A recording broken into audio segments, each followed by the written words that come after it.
Hey, welcome to EMS Office Hours. I am Jim Hoffman, And I'm Josh Knapp. and we're kind of waiting on Dave to pop in. I'm To not join sure if us. he took a nap and fell asleep or what is going on. Usually he beats Josh here. All the time he Most beats time he me. beats you here. Hmm. So if he pops in, of course we'll bring him into the into the show, of course. Um, so I want to apologize to any of the viewers because I am in my little bird wing here. So I'm one-handed and trying to juggle everything, and this also prevented me from shaving on a regular basis because every time I do, I'm cutting my goddamn face apart each time I shave. Because you're doing So it I'm doing it with the same hand. Same non-dominant hand. reason. No, it's my right hand. I'm still shaving all right, but it's like I don't know. It's like weird with this freaking arm in a sling like this. I can't.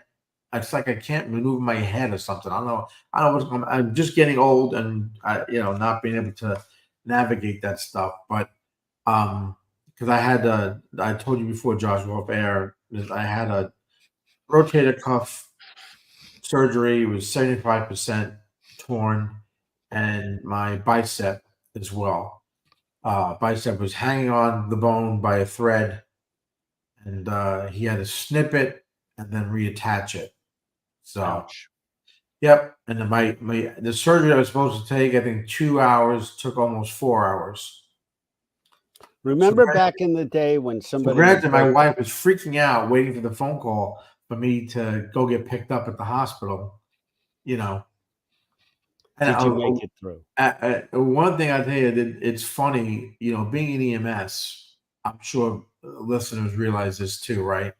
When you um, go to surgery and stuff like that, you kind of take note on what they do, and based on the knowledge you have. Like they're trying to start IVs on me, and 3 times this girl's sticking me, she can't get the IV.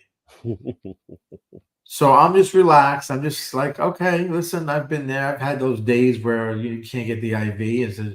You're on that streak of a day where every freaking time you stick a patient, you just don't get it, right? And I'm watching. I'm looking at my vein. I'm like, I could probably get that with one hand if you just give me the fucking needle, you know. And then she's doing the thing on the forearm. And you don't really have the veins not really you know, pumped up. It's just below the skin. I'm like, oh my gosh, you're gonna try to do that. Shit's gonna hurt like a motherfucker. The You know, thing I can't stand is when they put on the VCB too tight because you get no blood flow at that I think point. that's what she did. To be And honest with that, you. I say, that's a little too tight. And they go, everybody complains about this. It's like, I do this for a living. Maybe you want a little bit of feedback. And then they just stab you sideways 3 times, just Well, for a that's why I safety. try not to say anything because I don't. Yeah. Oh, this guy thinks he's a fucking big shot paramedic. And I'm like, well, I'm not a big shot paramedic, but I do have a podcast. Yeah. Right. I do have my own podcast. But Right. it just because she's sticking. She goes, and of course I wait for the. Do they have trouble getting your veins? No, That never. I'm like, no, not really. The phlebotomist gets the blood, no problem. And I've had IVs over the years, never really had an issue. But eventually they got the IV, whatever, and then they come, the anesthesiast come in and he's telling me, describing what it is, and then I like throw out he's like, we're gonna put a tube down your throat, and I go, oh, an endotracheal tube. He looks at me for yeah, and then the fucking nurse comes in and she's describing the nerve blocker they're gonna do and how it's gonna affect things. And it's just funny, like, and then I always chime in with just a little something to kind of make them think I know more than I should, you know. 'Cause Right. I like watching you throw them off the game a little bit when I do that. There was a little bit of a skip in their fucking presentation of what they're trying to do. Right. Right. But So I'm and not sure that's the best technique in the whole world, just saying, because sometimes if you hit the wrong guy, it's like, I'll show this guy something. I'm going to yeah, attach this shoulder to the other shoulder and yeah. see how he gets around then. My favorite part was the discussion of how they're not going to really give me pain medication after the surgery. They prefer if I do Tylenol, take because that, it's better for your liver. and I was like, listen, if you're not going to give me like something like that's prescription strength, I've been taking over the counter shit for my shoulder for like a year now, and it's not working, which is why I'm here getting surgery, Mhm. right? I said, let me just go home now because I'm not going to wake up and then be in excruciating pain for weeks on end because you don't want to give me some kind of pain management, right? What is going on with pain management nowadays? I I mean, don't know, it man. Everyone's afraid. They think because of the fentanyl thing and stuff like that. But I don't understand. That's like the illegal shit that people are doing. You know? I don't even think, is it because of fentanyl, or is it because of, I don't know. yeah, I don't know what the deal is. It's the irresponsibility of people that are just gobbling down the oxycodone when they get it. I don't know. right, Well, right. listen. I want to. I was hoping Dave was going to pop in because I want to talk something a little bit. It's educational based today and talking about the National Registry. And one of the things they're doing this year is they're going to be eliminating the skills testing for paramedic and AEMT um, exam. Now they're going to make the written test a little more difficult, a little more clinical decision based for the paramedics, EMTs, and I mean the paramedics and AEMTs. I think eventually they're going to probably also do this for the EMT level, if I had to guess.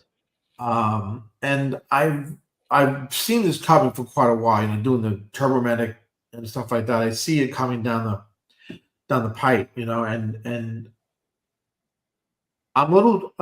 I think it's a good thing in a lot of ways. Um, because one of the things that you see, and one of the reasons why they give for wanting to do it. Let me pull up the thing. I want to read it out. So I don't want to miss you know quote them. But the issue that they say while they're doing it is budgetary challenges with equipment and personnel that state Mhm. regulators have. Um, um, Inconsistency in the testing experience. I mean that I've noted when I was an EMT. I noted that when I became a clinical lab instructor. I noted it, and then the subjective application of testing standards, and that one I find interesting. And I don't know if you remember Josh, uh, Rogue Medic, when he used to join us on the podcast years ago. Uh-huh. That was one Mhm. of the things that he beat his drum about a lot was this idea that it's such a subjective way of interpreting these skill sheets that someone could fail you even if you did the skill correctly because they thought it wasn't the way they would do it. Oh, we had that, Stuff like that. You know in how my he net yeah, when go I ahead. did my NRP, paramedic, there was an EMT at one station who was I guess, invited in to be a proctor for the test, Uh, and it was a long board, and he failed everybody but his friends. And it was like we were, and that's a basic skill. I mean, that's considered, a no pass skill if yeah, you don't yeah, pass yeah. that. Right, And the CIC was called down. He had to come in and shake his head and do all that. And then we were all retested on it. It was still a joke. I mean, the standards were all over the place, but the requirements to understand what the goal was of not of minimizing C-spine movement, of minimizing patient pain, making the transfer smoothly, strapping the patient down safely. Those were right, all the things that we did cover. So it wasn't right. I didn't mean to say that it was a joke, like, No, I nothing know what was you mean. done, but it's such a basic skill. And we're talking about providers who have 10 years plus in the field. I mean, I don't know about you, Jim, but I have done a longboard or two in my Yeah. time, you know, and Well, so the thing is I can kind of I can see the people that are against this elimination of it because they're saying, well, this is a the skills exam for the national registry. Just it's a basic entry thing, right? It's just to mhm, see that you know the basic things on how to do initial skills, key skills that you do as a paramedic, an EMT, an AEMT, whatever. And the other side of that is, well, it's too robotic, and you're just memorizing steps. You're memorizing things to pass the skill stations. The skill stations, when you take them, listen, I've taken so many skills over the years for National Registry, for state exams and whatever. Um, they give you the same sort of handful of scenarios, right? Guy right. fell off a ladder, guy thrown from a vehicle, chest pain patient, stroke patient, diabetic patient. They're all the basic things that you almost can do your eyes closed after a while. It's not like there's anything challenging with that. And the thing that they're doing, people are, well, they're gonna get rid of the exam. How are they gonna know what the hell you're doing? How are they gonna understand, that you know what the hell you're doing when it comes to actually touching a patient, right? Mhm. And what they're doing is they're kind of putting this onto the um, training centers to do it. Okay, so they're gonna have the training centers now be the ones that evaluate skills, and that they have to meet certain requirements with that evaluation in order to sit for the written, or computer-based, exam that the national ministry has. Let me interject. So, there's a point when you're talking about training centers, and we really have to sort of pause at this point because the important thing to take away from that is not all training centers are equal. If you have an Right. outfit that, I mean, they're basically pushing it back on the provider services. And some provider services rent their EMS from other locations and have their own, like rent their paramedics, but have their own volunteer EMTs. And now you're pushing that down onto that center that may not have any qualifications at all Right. to set up a testing That's a lot learning of the scenario. pushback that I'm seeing when I'm looking at stuff, comments and feedback on this, is that seems to be what a lot of the people that are against it, their concern is, right? Hmm. It's this whole thing of, well, how do we know that these training centers or agencies are equipped and prepared to do this? Now, the one thing I'll say is that now that they're doing it where they're going to have this uh what's the word I'm looking for? It's a I'm trying to find what the deal was with it. Is this, I can't find it now, of course. They're gonna use the student minimum competency requirements. So teaching institutions that teach for paramedic level, AEMT level, and like I said, maybe at some point the EMT level, is they have to make sure that the students each meet that minimum competency. Hmm. And I looked at some of the guidelines and whatnot from National Registry, what every student has to meet, X amount of pediatric evaluation, X amount of trauma evaluation, X amount of adult illness and adult trauma evaluations, OBGYN, stuff like that. Hmm. And I'm wondering, and I don't know, maybe there's a listener out there looking at this that could email me or text me or direct message me a link of not the breakdown of it, because that I found without too much difficulty, but the when do they start doing this competency? Right, you're an EMT and you go to paramedic school. After the year, 2 years, let's say, of paramedic school, you want to sit for the National Registry. But in order to sit for it, you have to meet this minimum competency requirements.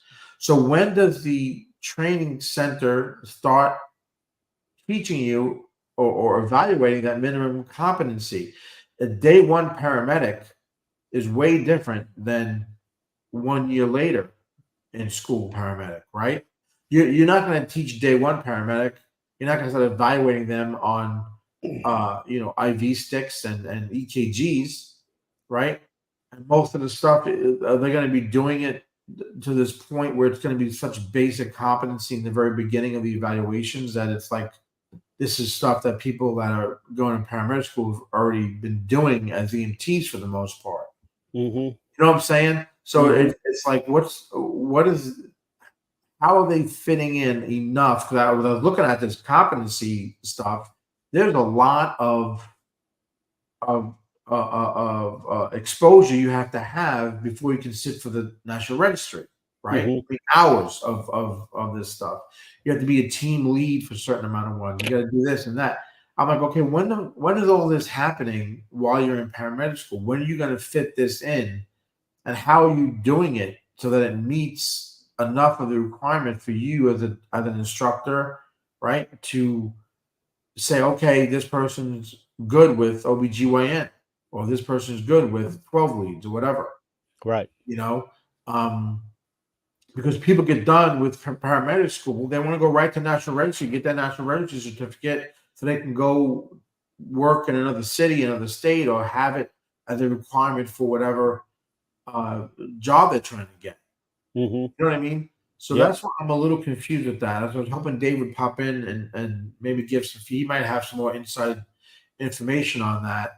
Um, one thing I will say is that one comment too, and one of the kind of common threads with this is people sitting for the written when they start sitting for the written, because the written exam is going to be a little more difficult, more clinical based, as far as the questions and scenarios. They're predicting there's going to be a drop in pass rates for that. They're all preparing for people to freaking fail the test on the first try because people are not going to be prepared for it. And then you go back to the training institutions where they say, well, You're if the supposed to training prepare them. institution is worth their salt, they're going to prepare their students to take the test, Right. right? So what about the ones that aren't worth their salt, that aren't preparing their students to take the test? Are they the same ones that should be considered competent enough to evaluate the skills to take the test in the first place?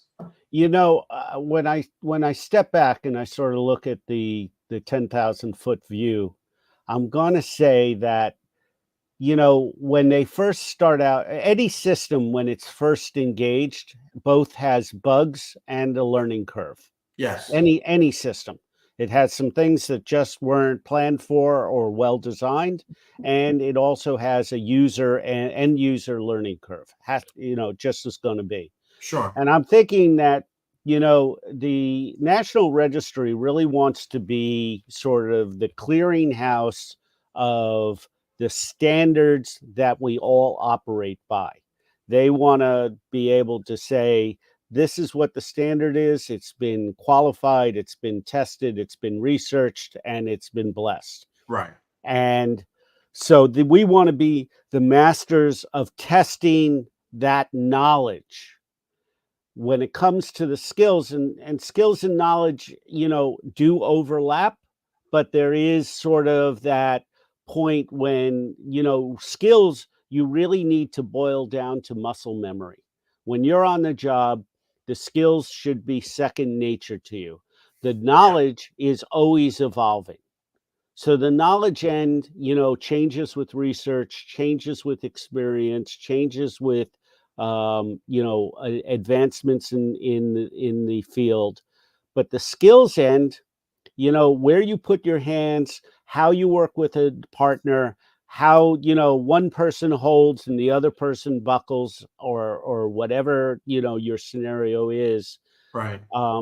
that part is a little less. It has more intangibles. Yeah, yeah. So It's funny, I'm reading the Arnold Schwarzenegger book, Be Useful, right now.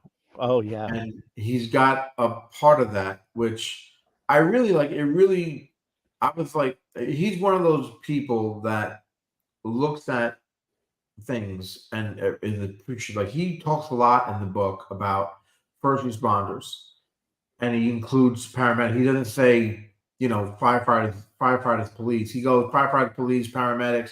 and He ambulance drivers. he doesn't say ambulance drivers, but he talked about what you just said, right? And he was relating it to what he did in, as a bodybuilder, and what other people do in certain other professions, where he thought of how we get our certification, and you keep on training and training, so that, like you said, it becomes muscle memory. The basics of what we're doing becomes muscle memory, so that you have a little bit of space in your brain to pull out the detailed stuff that when the shit hits the fan on the scene, or you've got a very critical patient in front of you, and all the basic stuff that you're doing, the steps that you're doing them in, is all muscle memory. Grabbing Well, that blood pressure, doing the EKG, stopping the bleeding, blah blah blah. But then there's a little part of your brain left over, where you can pull all the other stuff that you've been learning, and the stuff that you've invested your time to know more about, to pull out, to identify what's really happening with the patient, and what the best course of actions are. You mm-hmm, know, mm-hmm. and this is why I think we've got a lot of people that are on both sides of the fence with this. And a lot of people do feel that that National Registry skills exam proves that you have enough of that muscle memory going on, that you can move on to the real job, you know? And with the National Registry, at least you're saying, okay, like I mentioned before, it can be subjective. It could be that, like you said, people passing friends and not passing anybody else, right? There's that element going on, but that element goes on everywhere, no matter what you do. And doing the National Registry thing, it's showing you have that muscle memory, versus leaving up to a training agency, where you have to hope, like we said earlier, that those agencies have the qualified personnel and the equipment and time, even, Right, to make sure every student has that muscle memory. right. You're not learning everything in EMT school or paramedic school or anything like that. We all know that, right? Mm-hmm. I preach this on my websites, and that's why I push TurboMedic, to help people keep increasing their knowledge base. Because the EMS, to me, is a constant testing environment. You're always being tested for something, right? So you have to have the basics really solid almost in your friggin' DNA at some point, so you can take in all the other stuff that is constantly being thrown at us, to learn and to know and to do. Well, what's the other thing they love to say about muscle memory is that you want these skills to be reflexive. Yes, And we could talk about muscle memory, but on the more medical side of life, what is a reflex? A reflex is muscle movement, is nerve sensation and muscle coordinated muscle movement that happens almost on the local level. It happens in the spinal cord. It happens, at a nerve juncture. It doesn't happen in the brain. And therefore, the amount of time that it takes to make its circulation is much quicker, right. and amount of time is much shorter. And that's where they want that skill to be. So in a stop the bleed, you don't want to be thinking that even let me step back even further.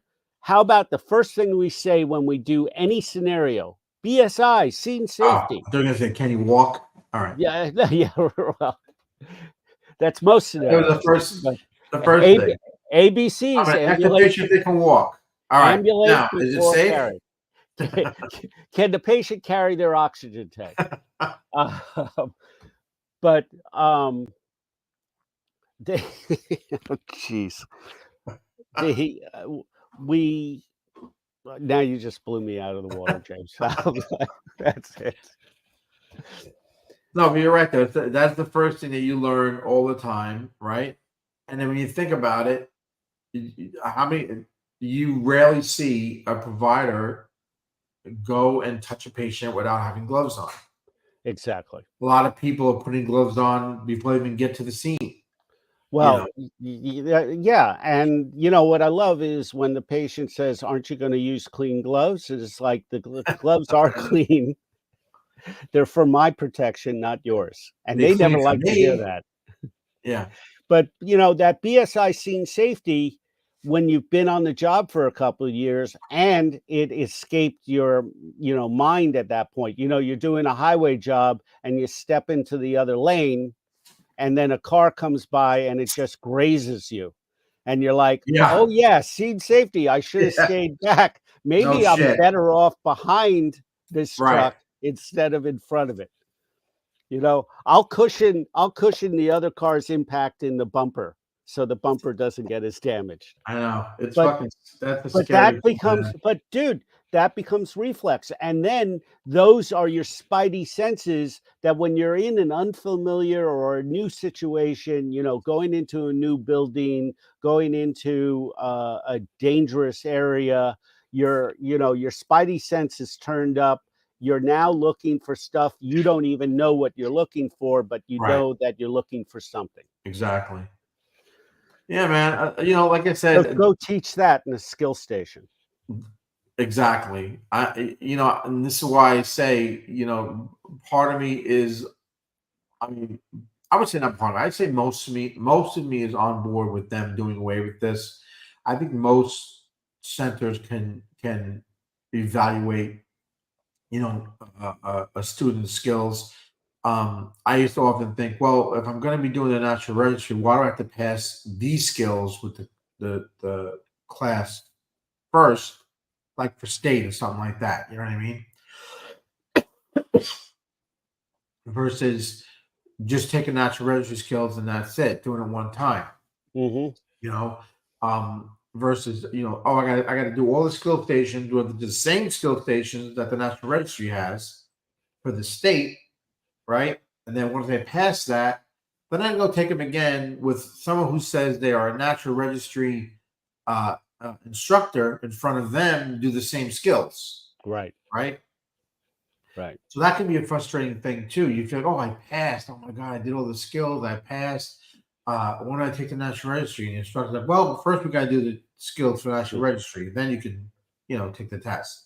I Well, but was, that's I was, that's I was, I was fortunate enough when I went to paramedic school. Um, they had dinosaurs running around, but they they did the skill stations and they did it with national registry instructors, so it counted for both. right, right. I was in the You know what I same mean? sort of thing. But Yep. the stressful thing with that is there were instructors there who were Not your evaluating us. friends. I had no fucking idea who they were. Yep. These are strangers, right? But You go isn't to that paramedic in school, the you get to know all the evaluators, you get to know all your instructors, and not that they're going to give you a favoritism, but you there's a little bit of that stress that gets taken away because you know their face, right? well, there's the other side of those skill stations is usually it's on a skills day. They bring in a whole bunch of people who are working part-time or Right. want to get their CLI, Yeah. certified lab instructor. Yeah. But so you run into, I mean, if you've been working in the field for enough years, yeah, you know everybody because they're all from your area. But when Right. you're first starting to do it and you're new, you're fresh meat, you don't know these guys. Right. So Exactly. that stress is not a bad stress because you gotta work under stress anyway. That's how this job works. Yeah. So you gotta be able to do these skills under stress. It's funny. And you know, Uh, when I first became a CLI, and I was doing a skills thing, like for final skills stations for this paramedic course, and I was doing dynamic cardiology, and so me and the other instructor, I don't want to say her name, I don't want Right. but she was doing. We were doing that station Right. next door, two different rooms next door to each other, and because I was new, nobody knew who I was, right? I wasn't a teacher that wasn't through the whole program, so they didn't really know me, Mm-hmm. right? So the instructors all knew me, but the students didn't. Right. So none of the students were coming to my room to get tested. Right. I look out the door, they're all lined up with the girl that was one of the instructors for the For the class class. Right. outside her door because they were familiar with her. But the kick in the ass is that she was a hard instructor, right? She didn't let shit slide. I mean, she was Right. a very by the books, Right. hard instructor, stone face, Right. all that type of stuff. And we had a break, and she comes over to me. She goes, "Jimmy, why is everybody lined up outside my door? You're sitting there doing nothing." I said, "Yeah, I've only done like I think three friggin' people." And one I had to fail because it was a denizen question, and I kept asking him, "Well, what medication are you going to get?" He kept saying atropine. I was like, "Well, wait a second. Think about what's happening with them. I'm giving him every fucking chance to Right. reset and Right. realize." And he didn't do it. I had to fail him, right? And then he's complaining that I failed him. So you're I'm like, "Well, basically I don't know. I gave saying, him every opportunity. He just got the wrong drug. He identified the rhythm. He identified everything else. He just given the wrong freaking drug." you're You know? basically saying that you were the softie, a big Right. marshmallow, and Yeah. they couldn't see your, Stave Puff shirt. Right, exactly. The funny thing is that during the break we went and told the lead instructor, no, the IC, we're like, "Listen, you got to like make these people go to Jimmy. We're gonna be here all goddamn day waiting for them to finish this one skill, you know." Hmm. So it's just funny, because like I was saying, most of the agencies, most training centers do a good job on it. I'm sure there are ones out there that are horrible, or that even are not, maybe they're not horrible, but they're perceived as being horrible by prior students and things like that. But most of them, I think, can step up to this challenge of meeting those minimum competency for national registry. And like you said, I think it's going to be a learning curve for everybody. You know, Right. the instructors, the new students, um, getting ready to tackle this, including with people that are going to be taking this exam, right? Especially now, they've been taking the class or whatever for X amount of months, and now they're going to test over the summer or maybe in the fall, and National Registry is changing the entire exam around. They've been taking every freaking practice test they can, and when they sit for the test, it's going to be a little bit different than what they used to. So I Hmm. try. My advice to people is to don't get bogged down in just repetitively taking practice tests. Make sure you know the content. If you know the content, and well, a big thing is knowing signs and symptoms and stuff like that, you can probably get a scenario and figure out what it is they're looking for you to do. If you do it thinking, "Oh, I'm going to memorize everything and then I'll sit down for the test and it'll be great," it's not. Then you're going to fail. You need to know the content, the subjects, signs and symptoms. Those are all key things that are going to help you succeed on the test. But again, you will have people who were preparing for the test for months and months and months, and then they find out that it's changing up, and maybe they weren't ready for it. So, you know, Why don't you give a minute just to describe your testing software? Because not everybody that logs into EMS office hours realizes that you're the author behind oh, some pretty robust testing software. I well, mean, I have Terramedic.com. That's the main thing.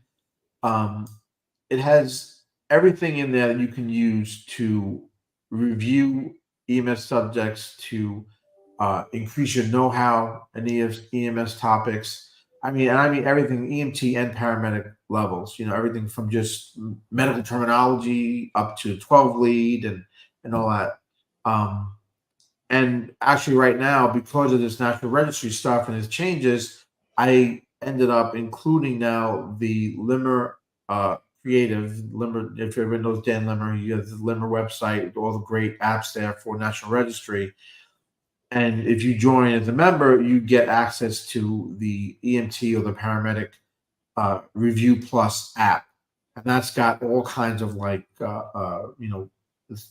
like I think there's like 600 to 800 question exams there, and you can kind of filter out where it tells you where you're weak, where you're strong. It builds up on your knowledge, and then the rest of paramedic can help you, understand what you're doing. So when you take those practice tests, you can perform better. And So then they on top really of work together. yeah, and then on top of that, I've arranged it so that you can also, if you join Paramedic, there's a special discount code inside the members area for all the other products that Limmer has. All the other apps, you can get 15% off as a member at Paramedic. So I encourage people, if you are gonna, use those apps and whatever, you want to save a little bit of money and get a lot more content in the process, to join me there at Turmeg. I think you won't be disappointed in doing that. One thing I will say, it's the 21st of March. I sent a bunch of emails out to people that are members of my websites, but just if you need continuing education credits, Limmer has a they call it seven things, and it's like a continuing education podcast. So you watch the podcast, listen to the podcast, take a short test, and you get CE credits. And if you use code CE10 when you go sign up for that, you can save 20% off. Are the CEs or the CMEs, as we like to call them in New York, are they good for the different states, or are they? Well, they're what are they called? They're CAPCE approved or whatever. So they're good for anybody. Yeah, yeah, I'll have to check that out. As yeah. I told you before the show, they're what you call. They're approved, so you can use it for pretty much anything that you need to recertify. well, I tell you what, So live on your show. Try to look that to do if you're not gonna if you need it, go ahead and do that, because I think you'll find it is beneficial. I'm trying to find the code here. I can't seem to, of course, friggin' locate it. But that's just because Right. and you threw me off asking me to give you a lump. But I'm trying to find it.